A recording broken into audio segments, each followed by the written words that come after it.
नमस्कार मैत्रिणींनो, स्वागत आहे तुमचं माझ्या चॅनलवरती।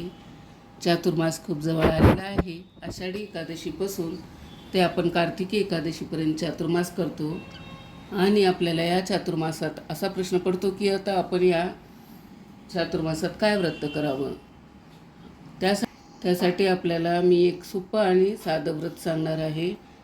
हळदी कुंकू घ्यायचे आहे आणि ते कालून घ्यायचं आहे। एक पाट घ्यायचं आहे।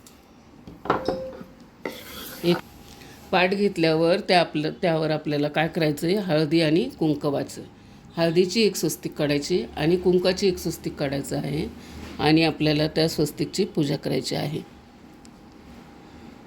खूप सोपं आणि छान व्रत आहे।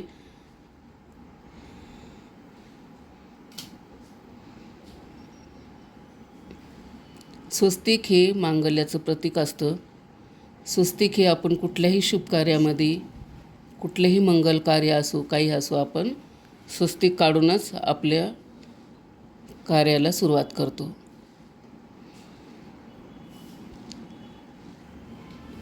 कुठलीही देवाची पूजा असो, काही असो, आपण स्वस्तिकनेच सुरुवात करतो। अशा प्रकारे आपल्याला हळदीचं एक आणि त्यानंतर त्याच्या बाजूला कुंकाचं एक स्वस्तिक काढायचं आहे। आता कुंकाचं स्वस्तिक काढत आहे मी।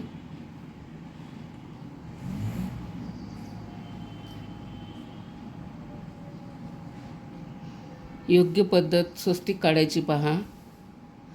आपल्याला असं आणि अशा रेषा वडायच्या नाहीत। स्वस्तिकला कधीही तोडायचं नाही आपल्याला। अशा पद्धतीनं आपल्याला स्वस्तिक काढायचे आहे आणि स्वस्तिक काढल्यानंतर त्यामध्ये टिंब द्यायचे। टिंब दिल्याशिवाय स्वस्तिक पूर्ण होत नसते।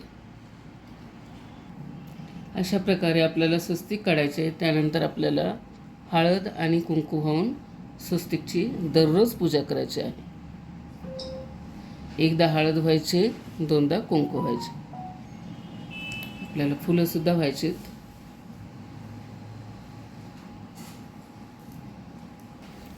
त्यानंतर आपल्याला धूप दीप जे असेल आपल्याला ते ओवाळायचं आहे आणि अशा पद्धतीने आपल्याला हे चातुर्मासातलं फारच सोपं आणि साधं सोपं व्रत करायचं आहे आणि कोणीही करू शकते असं हे व्रत आहे।